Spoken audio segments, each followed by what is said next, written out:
Hello friends, सभी को जय भीम। तो मैं ये छोटा सा वीडियो आपके साथ में साझा कर रहा हूँ।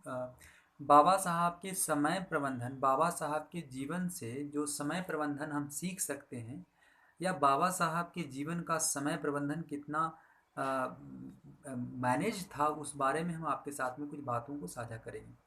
दोस्तों, जैसा कि जानते हैं कि डॉक्टर बाबा साहब भीमराव अंबेडकर जी का जन्म जो है 1891 में 14 अप्रैल में हुआ था। और उनका जो महापरिनिर्वाण था वो 1956 में दिसंबर 6 को हुआ था।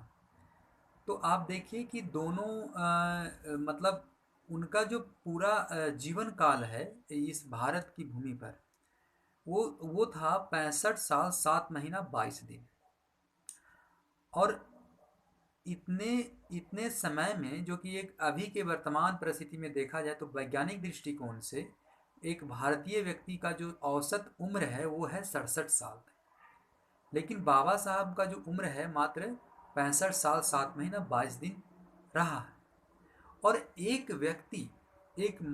एक व्यक्ति जिन्होंने इस भारत में इतने बड़े परिवर्तन किए हैं मात्र इतने ही लाइफ स्पैन में, लाइफ टाइम में। और अगर हम जैसे हुआ, आप जैसे हुआ, बाबा साहब को अपना आदर्श मानते हैं, तो मुझे ऐसा लगता है कि बाबा साहब की समय प्रबंधन की इस जो सिस्टम है उसको समझना पड़ेगा। अगर हम देखते हैं कि अगर मान ली कि मेरी उम्र अगर 30 है, और इस 30 की उम्र तक हम बाबा साहब के जीवन के, या बाबा साहब ने जो कुछ किया है उसी के बारे में हम सोच रहे हैं, लेकिन बाबा साहब के जीवन से जो समय प्रबंधन की बातें हैं अगर हम खुद के जीवन में लागू करते हैं, तो मैं समझता हूँ कि एक बहुत बड़े बदलाव हो सकता है, बहुत बड़े चेंज हो सकता है युवाओं में। और वो चेंज जो है, वो परिवर्तन है, वो उनके अंदर की ऊर्जा वो खुद के जीवन में लगा सकते हैं, उनका खुद का डेवलपमेंट के लिए। और दूसरों को भी प्रेरित कर सकते हैं कि बाबा साहब का समय प्रबंधन कितना अच्छा है। अगर उस समय प्रबंधन की टेक्निक को अगर आप जानने का प्रयास करें, तो आप अपने जीवन में काफ़ी ज़्यादा हद तक सफल हो सकते हैं।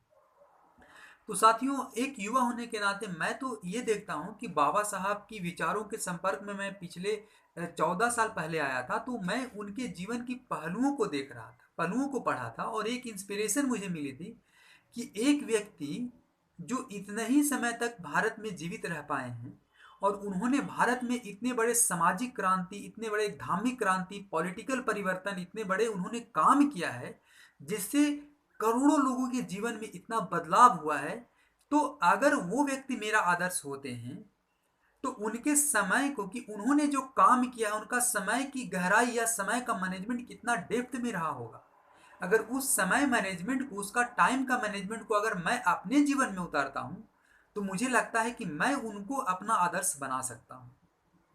और यही बात को एक आदर्श बना करके उनके जीवन की समय प्रबंधन को समझने के लिए जो नए टेक्निक उन्होंने अप्लाई किया है, उन्होंने धम्म से इस बात को सीखा है कि हम देखते हैं ना कि अभी कोरोना काल चल रहा है। इस कोरोना काल में सभी लोग डरे हुए हैं, और हम हर हर कुछ न कुछ दिनों के बाद, हर पल कुछ न कुछ अपने लोगों को खो रहे हैं। अनित्यता है।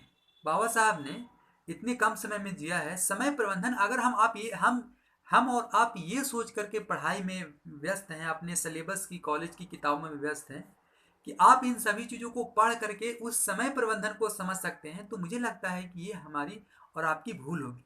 लेकिन बाबा साहब के जीवन को अगर हम आदर्श मानते हैं, उनको आदर्श मानते हैं, उनके विचारों को आदर्श मानते हैं, तो एक युवा होने के नाते हमें और आपको उनके समय प्रबंधन की टेक्निक को समझना पड़ेगा, ताकि एक नए पीढ़ी को, नए युवा पीढ़ी को, जो उनके विचारों के मार्ग पर चल रहा है, खुद के परिवर्तन ला रहा है और समाज में भी एक नए बदलाव के लिए प्रयासरत है, वैसे युवाओं को उस समय प्रबंधन की टेक्निक को समझना पड़ेगा और उसको अपने जीवन में उतारना पड़ेगा। तो मुझे लगता है कि मैं जब नेक्स्ट वीडियो आपको साझा करूंगा, तो उस समय प्रबंधन की जो टेक्निक है, जो बाबा साहब ने अपने जीवन में लागू किया है, जिसको हम अनदेखा कर देते हैं, उनको एक आदर्श मानते हुए भी, तो मुझे लगता है कि मैं नेक्स्ट वीडियो जब आपके साथ साझा करूंगा, तो आपको एक बात की क्लैरिटी होगी कि हमें हमारा समय प्रबंधन, क्योंकि दुनिया में अगर देखा जाए तो उनसे महान कोई समय प्रबंधक हो ही नहीं सकता है। तो साथियों, इस वीडियो को मैं छोटा सा प्रयास किया हूँ, और इस प्रयास को मैं आगे भी जारी रखूँगा। और मैं कोशिश करूँगा कि जो टेक्निक बाबा साहब का समय प्रबंधन का है उस वो सभी आपके तक साझा करूँ और आपके जीवन में भी कुछ बदलाव आए। Thank you.